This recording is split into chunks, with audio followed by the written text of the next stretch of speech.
Thank you for watching or listening to this free podcast of the Young Turks. We want to make sure that you get some portion of the show every day, but if you want the full show, which is actually 5 segments, come become a member and support independent media as well. tytnetwork.com/join. Meanwhile, enjoy the free podcast.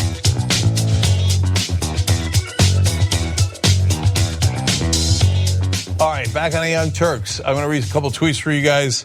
Skepticus Rex says, as an artist, if I was commissioned to create a grotesque slug alien wearing human skin suit to hide among us, Bannon is pretty much what I would draw. But you know what? I'm going to be fair and disagree. Because it'd be too obvious. Wouldn't you? Like if you're an alien hiding, wouldn't you want to take a non-alien look to you? Maybe you look good or something. Anyway, I live in a glass house, so I'm going to move on. Rian Chambers says, I guess TYT Live had another joke that wasn't going to land because they allowed Cenk to tell another dad joke. Ladies and gentlemen, the joke has landed. Look, the Hope Floats thing doesn't even make any sense. Okay, so that one didn't even land. The loose Bannon, yeah, that one landed. Okay, that's my own assessment. Bitchy Gay Guy says, wait, Trump's blood pressure is better than mine? I'm a 35-year-old granola eating vegan. What the fuck?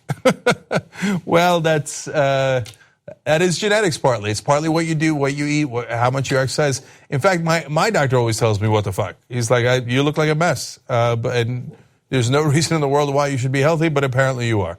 And finally, Carl says, I would not doubt that Bannon has already started talks for a book at this point. That's a great point by Carl, because I don't know if he's going to turn evidence against Trump with Mueller or the House Intelligence Committee, but he's got no way to make money left, or more importantly, I think he still has the Seinfeld money.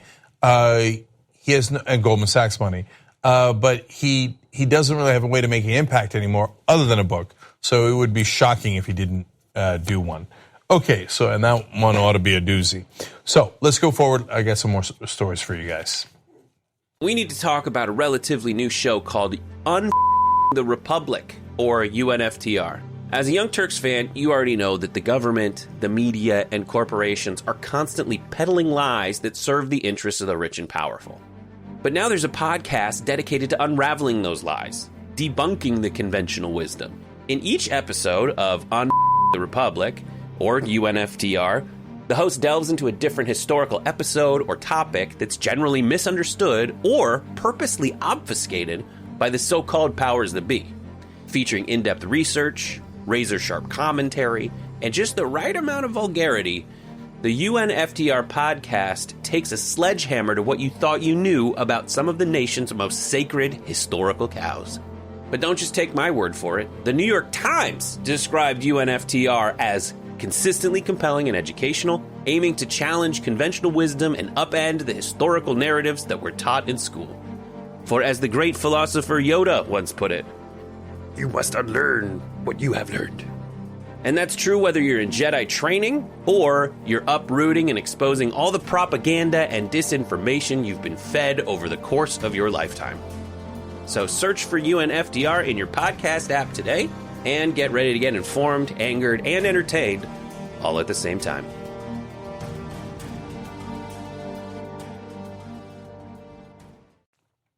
Okay. The Secretary of the Department of Homeland Security testified in front of Congress, and boy, she has some interesting and amusing excuses for Donald Trump's behavior. Her name is Kristen Nielsen, and she was questioned by a lot of the senators, many of whom were frustrated.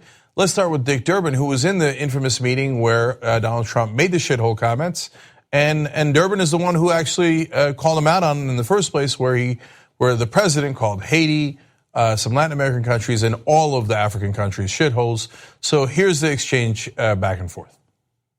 What do you remember the president saying about immigration from African countries to the United States?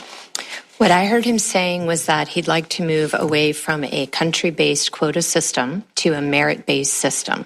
So it shouldn't matter where you're from. It should matter what you can contribute to the United States. How did he characterize those countries in Africa?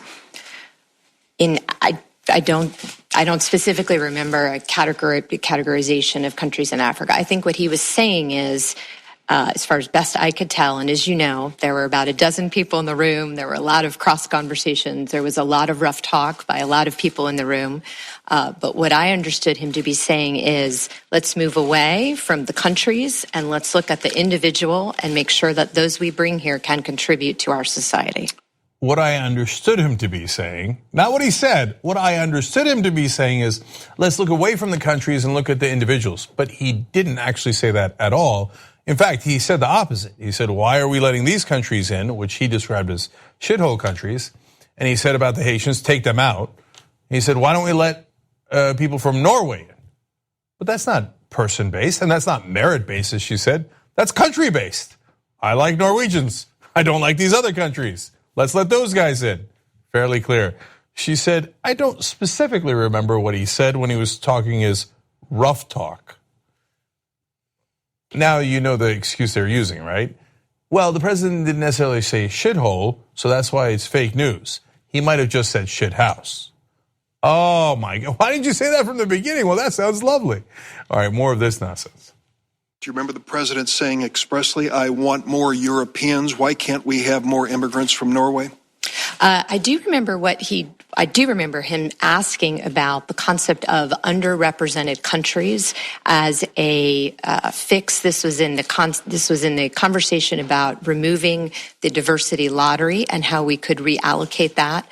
And I do remember him asking, if we do that and we then assign those to countries that are unrepresented, aren't we just continuing non-merit-based immigration?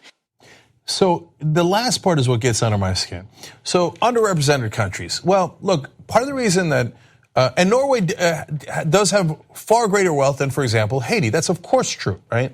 But part of the reason we don't have as much immigrants coming in from Norway is because they have much greater wealth. They're doing fine in Norway.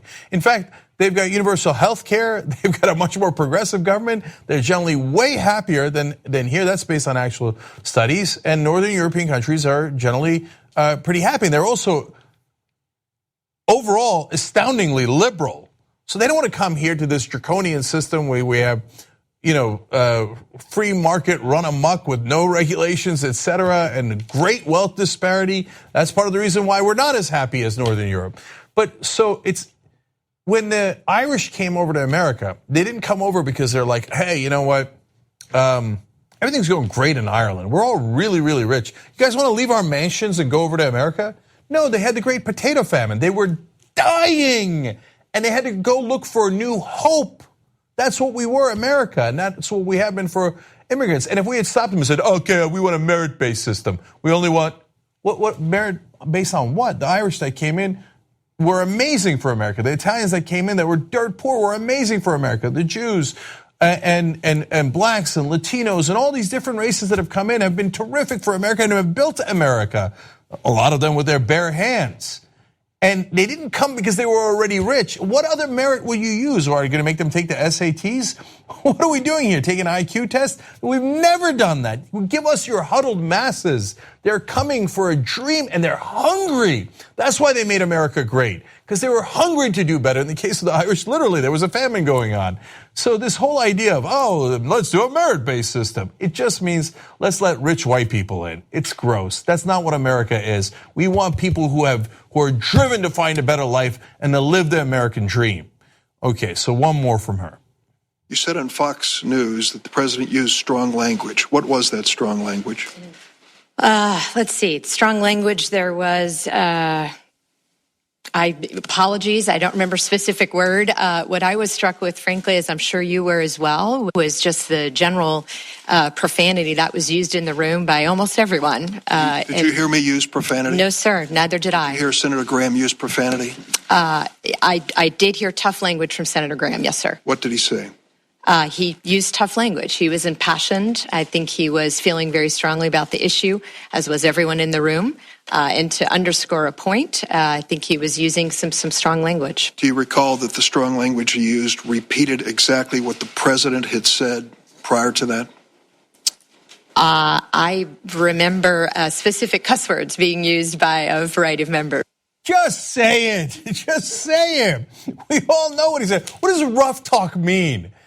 Right? So again, what's the difference between shithole and shithouse? It doesn't matter. Rough talk isn't like, boy, I am vexed. And it's not, I rough talk him and run him off. Right? Old school TYT reference. Yeet, yeet. Okay, so no, that means curse words. Curse words like shithole. Just say, I thought that conservatives were real tough guys. They're like, oh, we're going to call it like it is. We like Donald Trump because he tells it like it is. He just says it, right? All of a sudden, I guess he's scared. I guess that's your big, bold leader and all of his allies. They're scared. They admit that it was rough talk. So you know that he was cursing. You know he was denigrating them. You know he was putting them down. So I guess they're just too scared to say the actual words. What happened? I thought you guys were tough guys. No. He wants credit from his base, but he doesn't want to alienate everybody else. Oh, that sounds like a standard politician. Interesting. Okay, but I'm not done with Nielsen yet because I am greatly amused by her and others. Okay, so here we go. So Secretary of the Department of Homeland Security, Kristen Nielsen, is testifying in front of the Senate. Pat Leahy, Senator Leahy from Vermont, is going to ask her a very, very normal standard question. She's going to give an amusing answer. Let's watch. Norway is a predominantly white country, isn't it? I actually do not know that, sir, but I imagine that is the case. Okay. I got news for you. Yeah, they are. Okay, here, in fact, I'll show you the numbers. We bothered to look them up. Norway is 83.2% Norwegian, otherwise known as white, 8.3% other European, which is otherwise known as largely white, 8.5% other. So that's about 91% white. And by the way, the other might also have plenty of white countries as well. But of course, Norway's white, of course. What do you think Norway is? But they can't help themselves. They're greasy politicians. And they have to lie and bend the truth and say, I don't know that Norway's white. I haven't looked into it. By the way, you're working at Homeland Security. Maybe you should look into it. That's kind of your job. Aren't we doing extreme vetting? Or do we not do extreme vetting of white countries? So that's why you never looked into it. Okay. Anyway, now we're going to go to Republican Senator Joni Ernst. Okay, so she's in Iowa. By the way, it's not like the room is full of minorities, as you'll see. Okay, she makes another excuse about Norway, and look at the reaction. Ernst telling the crowd other world leaders support Trump. He is standing up for a lot of the countries where we have seen. Name a few. Could you name a few? Yeah, you bet. Norway is one of them. Okay, how many of you think, you laugh, but folks, who borders Norway? Russia. And I don't know what that means. That's a group of good old American white folks from Iowa laughing their ass off at their Senator Joni Ernst. And she's like, somebody had to stick up for Norway. Somebody had to do it. Poor Norway. They're always getting abused.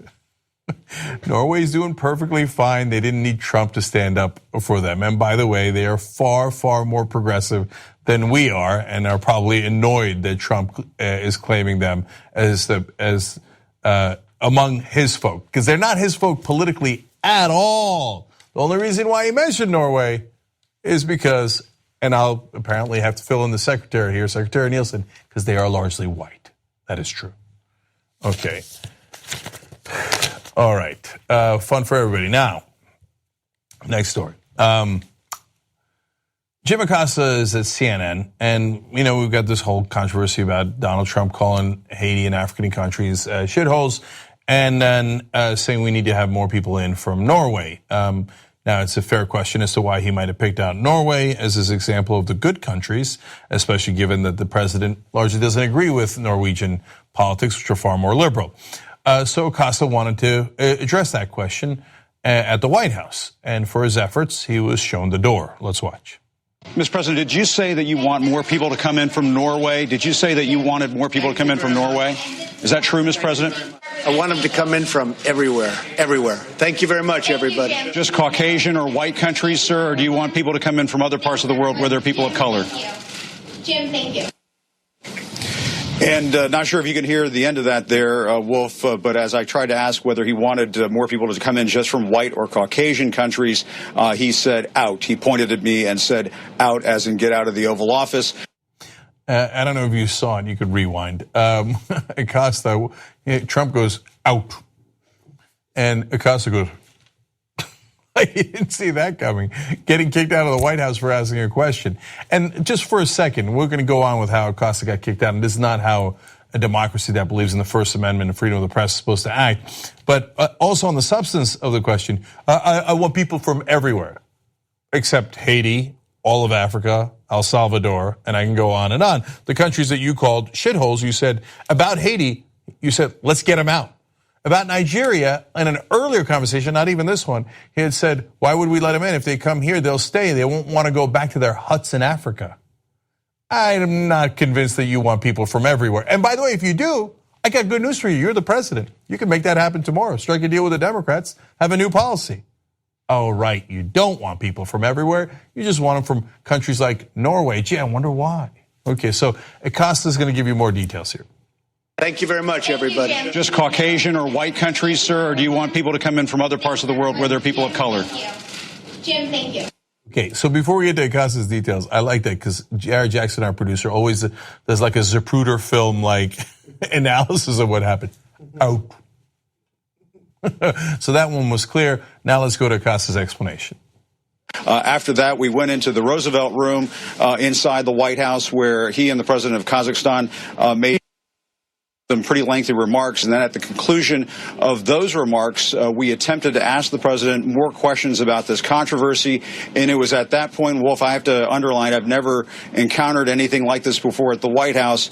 The deputy press secretary, Hogan Gidley, and a wrangler, press wrangler over here at the White House got basically right up in my face and the faces of other pool reporters here at the White House and started shouting so loudly that it was impossible for the president to hear our questions or even see that we were trying to ask questions. It was that kind of a display. It reminded me of something that you might see in less democratic countries when people at the White House or officials of a foreign government attempt to get in the way of the press in doing their jobs. But essentially that is what just happened a few moments ago here. They were so determined to block us from asking questions that they got right up in our face and started shouting, no questions, no questions, so the president could make an exit from the Roosevelt room without taking any questions. Wolf. It's a really serious issue, but I do have to make a couple of goofy comments. Has Wolf Blitzer ever had a facial expression? It is amazing how stoic he remains in every interview ever for the last 20, 30 years. Okay, now on to the substance. The president doesn't really believe in the Constitution. Freedom of the press, he thinks, is an annoyance and one he'd like to get rid of. And he said it a billion different times. He's about to do some stupid fake news awards. He is openly hostile to the press. Look, you want to fight back against press that you think is biased? That's totally fair. Trying to shut down the press, threatening their broadcast license as he did with NBC, threatening mergers as he's doing with Time Warner and AT&T. Now, you might have different issues with that merger, and I do. But him saying on the record that he's going to look into it because he doesn't agree with CNN, those are massive, actual First Amendment issues. Now, not letting reporters ask questions, that's not what America stands for. All right, but I can't help it. You know Trump. He was probably like, oh, president of Kazakhstan's great. I can't wait to meet Borat. He's probably profoundly disappointed. That's why he wanted to wrap it up as soon as possible. All right, anyways, I'm a bad man. We're going to take a quick break here. And remember how I promised you good news for progressives? That's coming up next. You're right in the middle of this podcast. We got another great segment coming up for you. If you'd like the full show, which is actually 5 segments, go to tytnetwork.com/join. You become a member, you support the show, you support independent media, and you get the whole 2-hour show ad-free every day. Let's go do it now. All right, back on the Young Turks. Bud Askins writes in using hashtag TYT Live on Twitter. One has worked hard his entire life, paid taxes, devoted fathering to his wife and children, not accused of any crimes. The other has never worked a day in his life, cheated on taxes, 3 times married, and accused of multiple crimes. Tell me again which one is getting deported? We need a merit-based system, okay? Excellent point, Anna. Stephen Scale says, as a black man dealing with racism in America my entire life, I'm starting to see this country the way my grandmother used to describe to me as a child. Oh, that is so devastating. Yes, that's a scary and unfortunate thought, but unfortunately very real these days. Okay, tytnetwork.com/join to become a member. Get the full show anytime you want. No ads. All right, what's next, Anna? Okay. Over the weekend, comedian Aziz Ansari was talked about, written about in a publication known as Babe. The author, Katie Way, recounted a story by an anonymous woman. They used a pseudonym, Grace, to talk about her and her experience with Aziz Ansari. Now, the title or the headline of the piece was, "I went on a date with Aziz Ansari. It turned into the worst night of my life," which kind of primes you for a devastating account of sexual misconduct, criminal behavior, something really bad. But as you read her account, you learn that Aziz Ansari was interested in having sex with her. She did not want to have sex with him. They didn't end up doing what she didn't want to do after she made it clear she didn't want to do it. And I was left wondering what the issue was. But don't take that from me. I want you guys to hear the important parts of this piece and judge for yourselves. So I'm going to go ahead and read that to you, and then we'll have a discussion. So this is how it was described in the Babe piece. They walked back to his apartment building. When they walked back in, she complimented his marble countertops. According to Grace, Ansari turned the compliment into an invitation. He said something along the lines of, "How about you hop up and take a seat?" Within moments, he was kissing her. In a second, his hand was on my breast. Then he was undressing her. Then he undressed himself. She remembers feeling uncomfortable at how quickly things escalated. Now, this was following a date that they had. Apparently, they had met after an awards ceremony. They were at some sort of party. He had some sort of old school camera. She's an aspiring photographer, so she noticed that camera, and they sparked a conversation that way. And they exchanged numbers. And then later on, when they both flew back to New York, they went out on this date. And what she's detailing here is the experience she had once they went to his apartment after the date. Okay. And I'm just going to give one more detail before they got to his apartment. She also wrote that during the dinner, in fact, I'll give two quick details. He ordered white wine and she had wanted red wine. Okay, and she also said that he got the bill and paid it in a hurry, and then they went back to his apartment. Yeah, yes. So let me give you more. The main thing was that he wouldn't let her. The main thing was that he wouldn't let her move away from him. She compared the path. That's weird. That's not the graphic I want to go to yet. Okay, let's go to the next graphic, please. Throughout the course of her short time in the apartment, she says she used verbal and non-verbal cues to indicate how uncomfortable and distressed she was. Most of my discomfort was expressed in me pulling away and mumbling. I know that my hand stopped moving at some points. I stopped moving my lips and turned cold. Now, that's a very important part of the piece because Grace makes it very clear that her communication was non-verbal until the very end when she made it clear that she did not want to have sex. At that point, he was like, okay, then we're not having sex. Why don't we go back to the couch and chill with our clothes on, okay? And so he didn't pressure her or force her to have sex, after she said no. He complied with what she wanted. So let me give you more. Most of my discomfort was expressed in me pulling away and mumbling. Okay, whether Ansari didn't notice Grace's reticence or knowingly ignored it is impossible for her to say.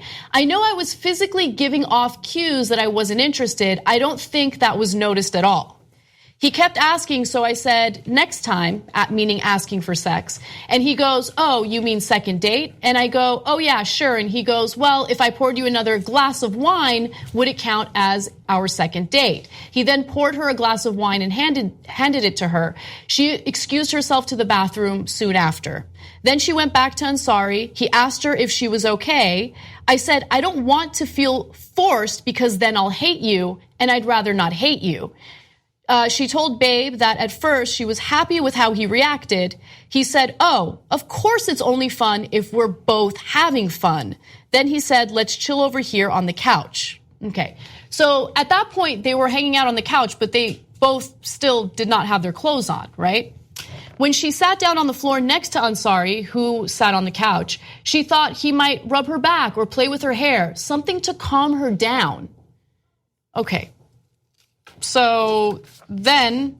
so he didn't play with her hair. He didn't play with her hair. At that point, he thought, all right, well, I don't know what the physical cues were, but he apparently tried to have sex one last time. She made it super clear, don't want to have sex. At that point, that was when he told her, why don't we put our clothes on and chill on the couch? And at that point, they did it. As they were watching TV, a Seinfeld episode apparently, she told him, all of you guys are the same. She used an expletive in there. And at that point, she decided to leave. He called her a cab and she left. And she just says that during the entire cab ride, she was crying. So that was the gist of the story. And the way that it was described by her was that, it took her a while to validate this experience as sexual assault, but that she does feel like it was a sexual assault, even though she never verbally told him, I don't want to have sex with you, until the very end. And as soon as she said that, he stopped. So okay, so Go ahead, jump in. Okay, so look, guys, it's really important in these stories to try to walk in the other person's foot for a second and see each other's perspective. So, and I'm a guy, so of course I see the guy's perspective first. I'm keeping it real on that. And back when I was a conservative, this story would have flipped me out and I would have not bothered to see the other perspective. So now, even so, you're gonna see where I come out on it. But let's look at both sides, okay? So first, let's look at her point of view and the point of view of a lot of women, okay? So a lot of times pressured into sex, and a lot of folks are, number one, a lot of them got pressured into sex and then they said no and it happened anyway. So for those group of women who have gone through a horrific experience, when they see a story like this, it is hard for them not to personalize it, not to feel like I was there, right? And that happened to me and then something terrible happened to me. Now in this case, it is certainly an open question as to whether something terrible happened next, right? And so at TYT, we frequently talk about all the ways that big tech companies are taking control of our online lives, constantly monitoring us and storing and selling our data. But that doesn't mean we have to let them. It's possible to stay anonymous online and hide your data from the prying eyes of big tech. And one of the best ways is with ExpressVPN. ExpressVPN hides your IP address, making your activity more difficult to trace and sell to advertisers. ExpressVPN also encrypts 100% of your network data to protect you from eavesdroppers and cyber criminals. And it's also easy to install. A single mouse click protects all your devices. But listen, guys, this is important. ExpressVPN is rated #1 by CNET and Wired magazine. So take back control of your life online and secure your data with a top VPN solution available, ExpressVPN. And if you go to expressvpn.com/TYT, you can get 3 extra months for free with this exclusive link just for TYT fans. That's expressvpn.com/TYT. Check it out today. I think that old me would have gotten angry at those people, right? Mm-hmm. And so what I'm asking you to do is not to get angry on either side and to say, oh, okay, I didn't have that experience. I haven't been a woman who's been nonstop pressured, and I haven't been a woman who's been assaulted, okay? So I have to jump in. So I am a woman, and so, my natural bias, I guess, is to understand the woman's perspective, hear her out before I even consider the perspective of anyone else. So I'm being clear with you guys about what my personal bias is. Now, with that said, as a woman, I've also had my own personal experiences that were actually shockingly similar to what she experienced that night. And I never once thought of myself as a victim. And the reason why I didn't is because as soon as I made it clear, just like she did, that I was not interested in any type of sexual relationship, the guy stopped. And for me to publicly out that person while concealing my identity and potentially destroy his life, his career, I think is, to be quite honest with you, outrageous, okay? Now, let me be clear about something. nonverbal communication is not clear, right? So what might seem like clear nonverbal communication to you might not be clear communication for the other party, which is why it's so incredibly important to verbally communicate that you're not interested, which she eventually did, and immediately after she did that, he complied.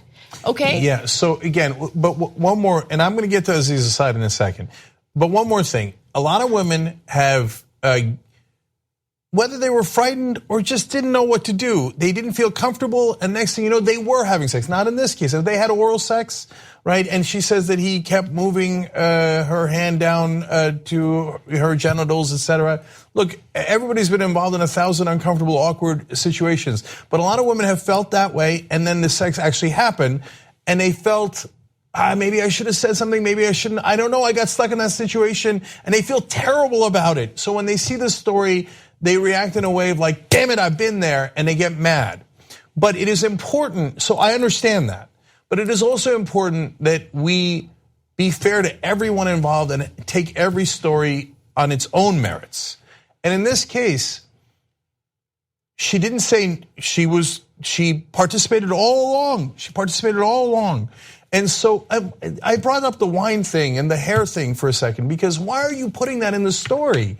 Because it loses credibility for yourself. I think it's important to actually give you the exact quote regarding the wine, because it's in the very beginning of the piece, and it really stood out to me too because of the wording that she utilized. I didn't get to choose, so she was asked about the drink. Drank red wine. It was white, she said. I didn't get to choose. I prefer red, but it was white wine. Like, why mention that? It's just, there's just all sorts of little, I mean, look, some people love to mention microaggressions, right? And I feel like there are little statements made throughout that made it seem as though she had absolutely no control over the situation, that he had 100% of the control. And I think that that's not an accurate way of depicting what actually happened. Yeah, and so there are many things we're worried about. One of which is that this assumes that women have no agency, that they are, look, we all want women to be strong and independent. I thought that's what feminism was about and what we were fighting for. Like, you know what, you could say, hey, I prefer red wine. You could say that, right? And it goes to a state of mind here. I don't want to overemphasize the wine because it's not important, right? Mm-hmm. But it goes to a state of mind. And same with the hair. Like, why didn't he play with my hair? But you never told him to play with your hair. How? And New York Times writer, a woman wrote, I'm a proud feminist, and Aziz Ansari cannot read your mind.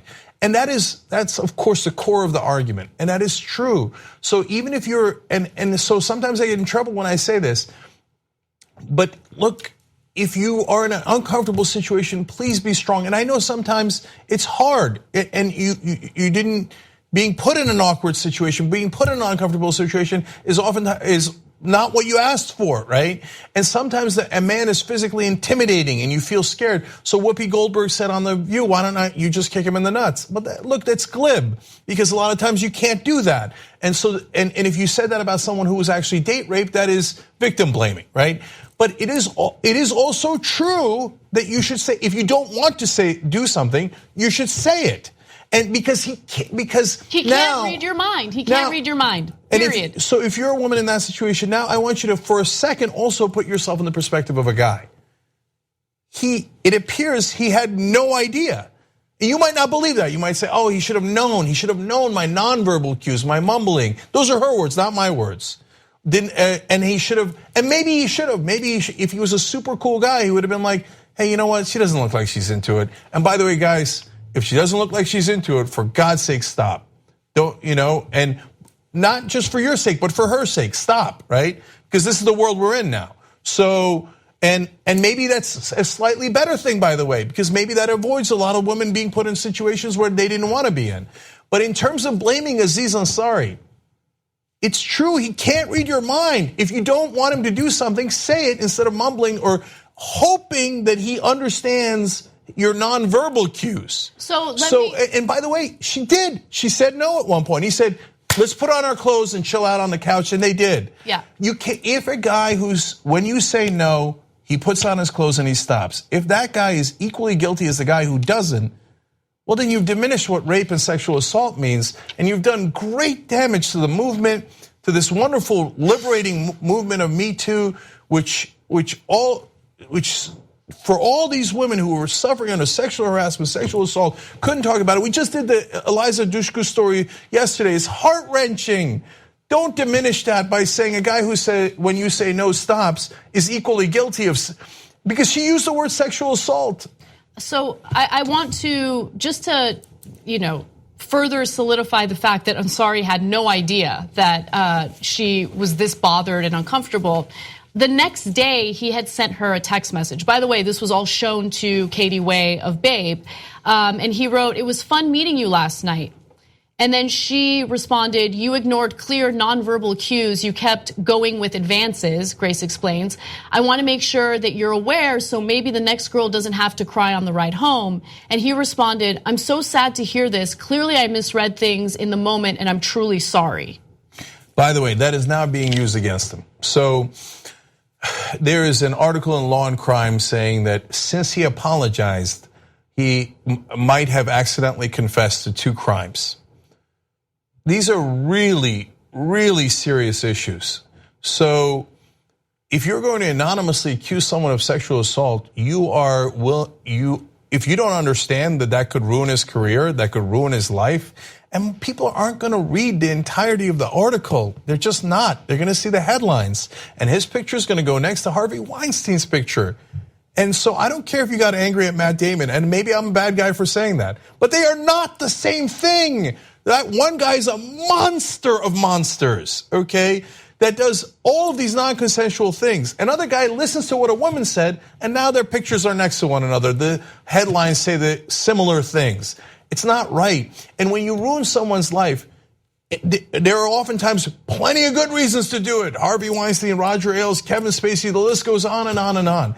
But I think you have a moral duty to take a little care in that process. And now I don't know. I hope he did. Based on my reading of the story, I hope he doesn't face legal consequences. But if we're going in this direction, and by the way, now it makes guys reluctant to say that, to apologize and to say that they did the wrong thing and try to see it your way. I think what's lacking in this discussion, and I think the reason why it's lacking is because people are afraid to just come forward and say it. But if we get blowback, then we get blowback. We're not having a nuanced discussion at all when it comes to this movement. We are not differentiating between various types of sexual misconduct. We are not differentiating between a bad date from what happened with Harvey Weinstein. We're not differentiating any of it. We're just kind of lumping everything together into one group because, in some cases, women felt slighted. In some cases, women were raped. And you can't compare those two things. Well, you can't. You should compare those two things. But you can't lump them into the same group. And I think that's the big problem right now. And anyone who has the audacity to speak out against that unnuanced, discussion that's taking place in the country gets demonized. And I think that unfortunately stops an important conversation from happening. Destroying the careers of people who haven't actually committed crimes, who haven't actually sexually assaulted people. That is a very scary world to live in. And I'm seeing things happen now for political reasons, with people with political agendas making all sorts of crazy accusations. And that stuff really concerns me because it does damage on so many different components of this issue. And it especially minimizes cases of sexual assault and rape when you lump everything together like this. I actually think Ashley Banfield had a great point about that. I want to go to that, and then when we come back, I want to discuss one last thing, which is cultural difference in America. Because I think millennials are seeing things differently, or some portion of millennials are seeing things differently, so differently than I would say, quote unquote, the rest of us, that it's fascinating. So first, let's go to Ashley Banfield making a similar point to Anna. The Me Too movement has righted a lot of wrongs, and it has made your career path much smoother. And here's where I'm guessing it's going to be a long career path. You're 23. What a gift. Yet you looked that gift horse in the mouth and chiseled away at that powerful movement with your public accusation. And I'm going to repeat this because it's important.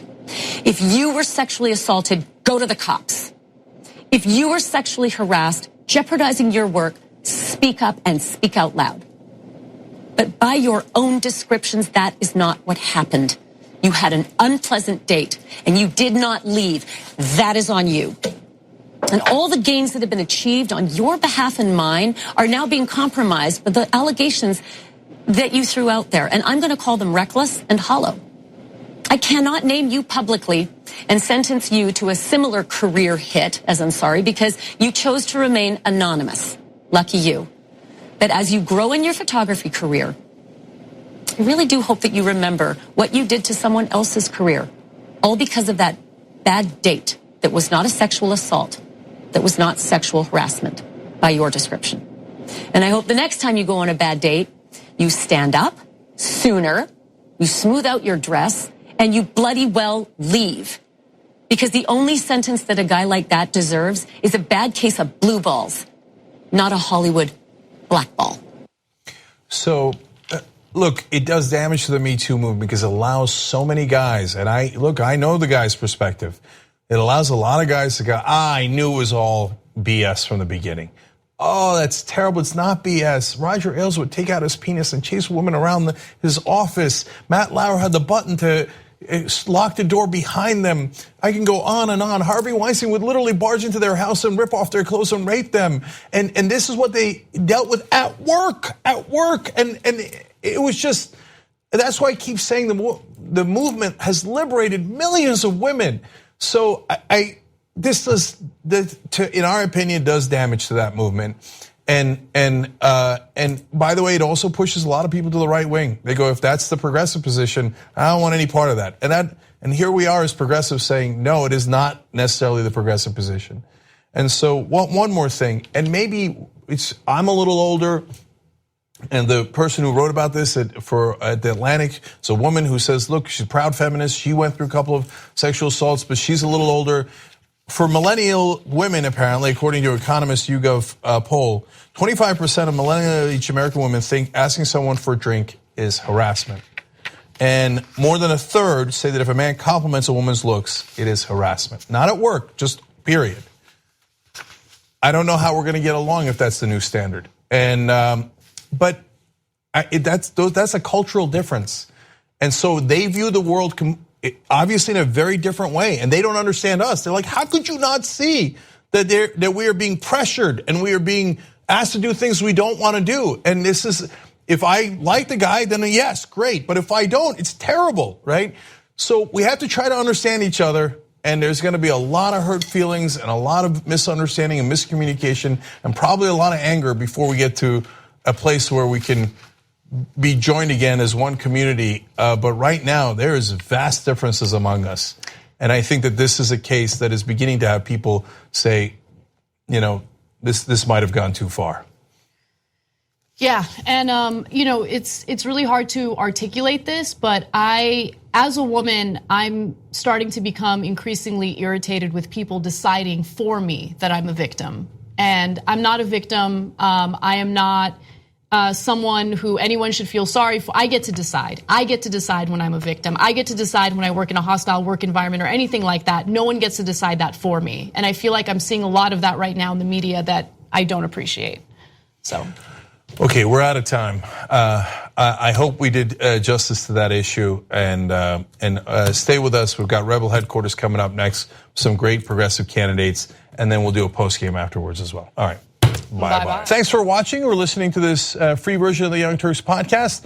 You know that the full show is at tytnetwork.com/join. If you become a member, you get the full show ad-free. We love you for watching or listening. Either way, there's going to be a new free podcast tomorrow. You can keep on doing that. But if you want to get the full show ad-free, tytnetwork.com/join.